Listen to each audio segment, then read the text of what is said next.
Assalamualaikum warahmatullahi wabarakatuh. Perkenalkan, nama saya Muhammad Rafif Ramadanta. Nah, di sini saya akan membahas atau mereview sebuah paper ilmiah tentang mineral mineral kritis dan tantangan eksplorasinya di Indonesia. Nah, paper ini tuh ditulis oleh Khairul Rizal dan timnya pada tahun 2024. Nah, di sini saya akan menyampaikan rangkuman dari paper ini, kemudian pemikiran saya terkait paper ini dan refleksi saya terhadap paper ini.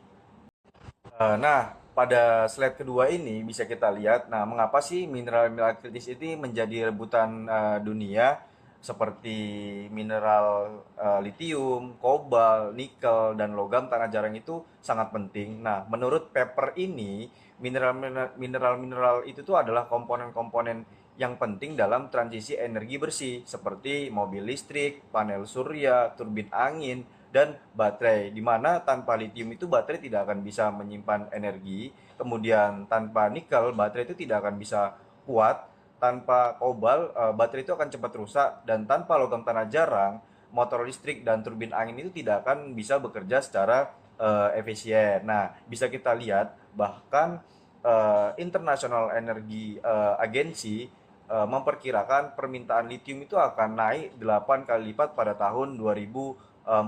Nah, sementara nikel, kobal, dan logam tanah jarang itu akan eh, berlipat ganda. Nah, ini karena dunia itu sedang beralih dari energi fosil menjadi energi bersih. Nah, kedua, bagaimana sih peta distribusi global mineral kritis ini? Nah, menurut paper ini distribusinya itu sangat timpang. Nah, di mana Cina itu saat ini menguasai 85% produksi logam tanah jarang dunia. Kemudian Australia itu 10% dan sisanya itu negara-negara lain hanya sekitar 5%-an. Nah, di mana total cadangan logam tanah jarang dunia ini bahkan sekitar 478 juta ton. Nah, di mana dengan Cina memegang 164 juta ton. Nah, dan Australia adalah produsen litium terbesar dunia dengan 52% produksi global. Nah, mereka ini juga menghasilkan nikel dan kobalt yang signifikan. Nah, bahkan benua Afrika itu juga sangat penting, di mana Afrika itu menyimpan 30% cadangan mineral kritis dunia. Negara-negara seperti Republik Demokratik Kongo ini memasok 47% kobalt dunia. Nah, Afrika Selatan itu menguasai 80% platinum dan 85% mangan. Tapi sayangnya Afrika itu masih menghadapi masalah politik dan tata kelolanya. Nah, kemudian yang ketiga itu adalah potensi strategis di Indonesia. Nah, yang kita tahu gitu kan.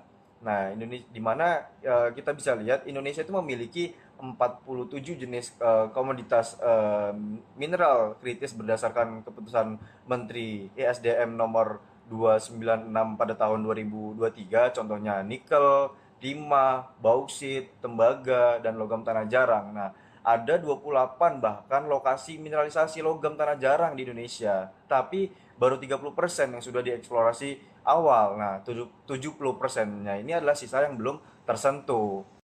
Nah, mungkin itu saja ringkasannya, yang mungkin cukup sedikit panjang ya kan. Tapi intinya potensi di negara kita itu cukup besar, tapi ya ternyata hambatannya itu juga cukup banyak gitu.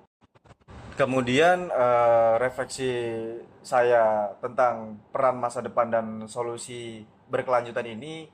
Nah, saya sendiri sebagai mahasiswa metalurgi, nah di mana saya juga belum pernah ke laboratorium geologi, tapi paper ini membuka mata saya bahwa Indonesia ini sangat bergantung pada teknologi pengolahan asing. Di mana kita punya bahan mentah, tapi kita kirim ke luar negeri untuk diolah. Ini kan menurut saya sangat memalukan. Nah, kedepannya saya melihat peran saya di industri metalurgi ini adalah membantu memutus ketergantungan itu. Nah, saya ingin belajar tentang teknologi pengolahan mineral yang efisien dan ramah lingkungan. Nah, saya ingin menguasai teknik analisis seperti ICP dan XRD agar suatu saat bisa berkontribusi di laboratorium dalam negeri. Nah, saya tidak ingin hanya jadi penonton di negeri sendiri gitu. Nah, lalu bagaimana sih seorang lulusan metalurgi bisa menyeimbangkan ambisi industri dengan lingkungannya gitu? Menurut saya ada tiga hal. Yang pertama, ya kita harus mengadopsi teknologi hidrometeorologi yang lebih ramah lingkungan daripada pironya. Nah, meskipun lebih mahal, dampak lingkungannya lebih kecil. Nah, kedua, kita harus patuh terhadap standar ESG global. Nah, artinya pertambangan ini tidak boleh merusak alam, tidak boleh mengusir masyarakat, dan tata kelolanya harus transparan. Nah, kemudian yang ketiga, kita harus membangun pusat riset mineral kritis di Indonesia. Nah, tempat di mana mahasiswa dan peneliti ini bisa belajar dan meneliti dengan alat yang canggih. Nah, karena inovasi itu lahir dari mereka yang punya akses-akses. Nah, saya sadar saya belum bisa langsung mengubah segalanya, tapi saya bisa mulai dari hal-hal kecil, belajar keras, bertanya pada dosen, mencari apa namanya magang, dan berbagi informasi seperti yang sekarang. Nah, suatu saat saya ingin menjadi bagian dari solusi itu. Nah, bukan bagian dari masalah. Nah, saya ingin Indonesia itu bisa mengelola mineral kita sendiri. Nah, tanpa kita mengirim sampel ke luar negeri, tanpa bergantung pada negara-negara asing. Nah, mungkin sekian rangkuman dan pemikiran refleksi saya tentang paper ini. Nah, terima kasih sudah mendengarkan, semoga bermanfaat. Wabillahi taufik walhidayah. Wassalamualaikum warahmatullahi wabarakatuh. Sampai jumpa.